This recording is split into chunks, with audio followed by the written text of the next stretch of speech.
भगवान की बातें इस YouTube चैनल पर आपका स्वागत है। चल रही श्रृंखला भगवान कृष्ण और उनकी 16,108 रानियां, उनके पीछे रहस्य, उनके पीछे कथा, उनके पीछे क्या घटनाएं घटी कि भगवान ने 16,108 शादियां करी। तो आपको पिछले चंद कैप्सूल में हमने उनकी पहली पटरानी साक्षात लक्ष्मी जी का अवतार रुक्मणी जी से भगवान का विवाह किस प्रकार हुआ, किन परिस्थितियों में हुआ, वो बताने का प्रयत्न किया।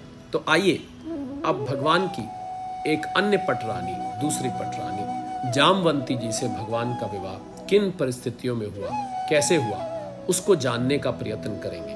उससे पहले भगवान कृष्ण की स्तुति करते हैं। वंशी विभूषित करा नवनीर दाभात, पीताम्बरा दरुण बिंब फलाधरोष्टात, पूर्णेन्दु सुंदर मुखारदर बिंद नेत्रात, कृष्णात परम किमपि तत्वमहम ना जानी।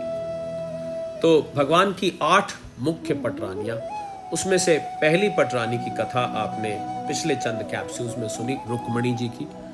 भगवान की दूसरी पटरानी जामवंती जी, तो क्या रहस्य था, क्या घटना थी, क्या कथा थी कि भगवान का जामवंती जी से विवाह हुआ।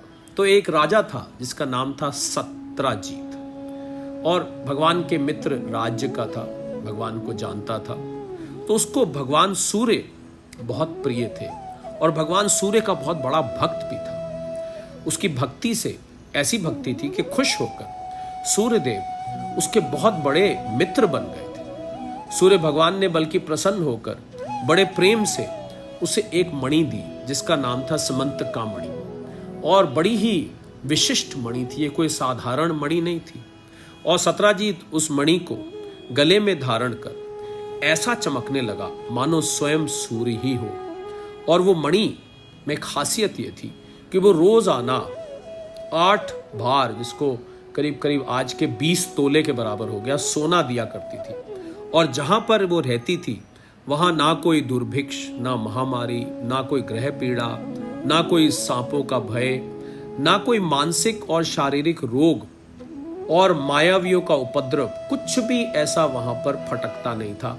कोई चीज वहां पर अशुभ नहीं होती थी। ये खास बात थी उस समंतका मणि में। तो एक बार सत्राजीत ने इस मणि को अपने गले में डाला और द्वारिका में आया।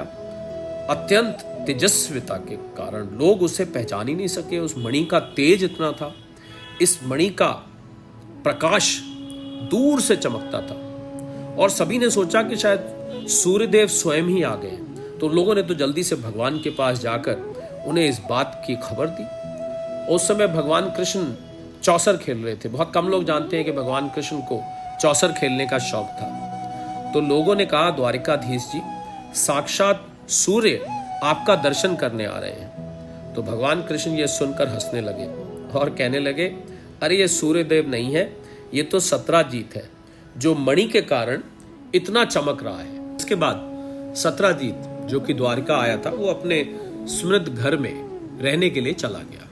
तो एक बार ऐसे ही भगवान श्री कृष्ण ने प्रसंगवश कहा, सत्राजीत तुम अपनी मणि राजा उग्रसेन को दे दो, क्योंकि ऐसी मणि तो जगत के कल्याण में बहुत लाभदायक सिद्ध होगी। सत्राजीत ने सोचा कि इस मणि को लेने की इच्छा तो खुद श्री कृष्ण की है और नाम वो उग्रसेन जी का ले रहे हैं। तो एक बार सत्राजीत के भाई, जिनका नाम था परसेन, ने उस मणि को अपने गले में पहना और घोड़े पर बैठकर जंगल में शिकार करने के लिए चला गया। ये गया ही इसी वजह से कि सत्राजीत को ये लगने लगा कि ये मणि अब भगवान कृष्ण मेरे से किसी न किसी तरह चुरा लेंगे। तो उन्होंने परसेन को वो मणि दे दी, उनके गले में डाल दी कि तुम इसको लेके जंगल में चले जाओ, ना ये मेरे पास होगी और ना भगवान कृष्ण इसको चुरा पाएंगे या उठा पाएंगे। परसेन अपने भाई के कथनानुसार उसको गले में पहनकर घोड़े पर बैठकर जंगल की ओर चल पड़ा। और बदकिस्मती से जब वो घोड़े पर जंगल पे जा रहा था तो एक शेर ने उन पर अटैक कर दिया और परसेन को मार डाला। और उस मणि को जब शेर ने अटैक किया तो मणि वो शेर के अंदर चली गई। वो अभी पर्वत की गुफा में प्रवेश ही कर रहा था कि त्रश्य राज जामवंत ने उसे मार डाला। उन्होंने वो मणि अपनी गुफा में ले जाकर अपनी बेटी, जिनका नाम जामवंती था, उनको खेलने के लिए दे दी। इधर जब परसेन घर नहीं लौटा तो उसके भाई सत्राजीत को चिंता हो गई। उसने खोज करवानी शुरू करी कि कहाँ चला गया।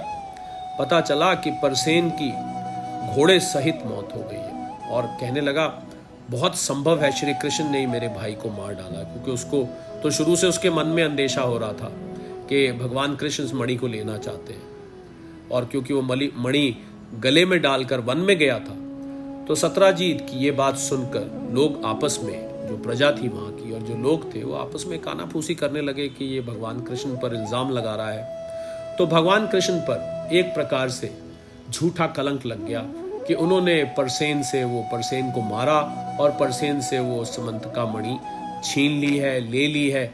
इसी इंटेंशन से भगवान ने परसेन को मारा। ये झूठा कलंक, एक मणि चुराने का, एक परसेन को मारने का, भगवान के ऊपर लग गया।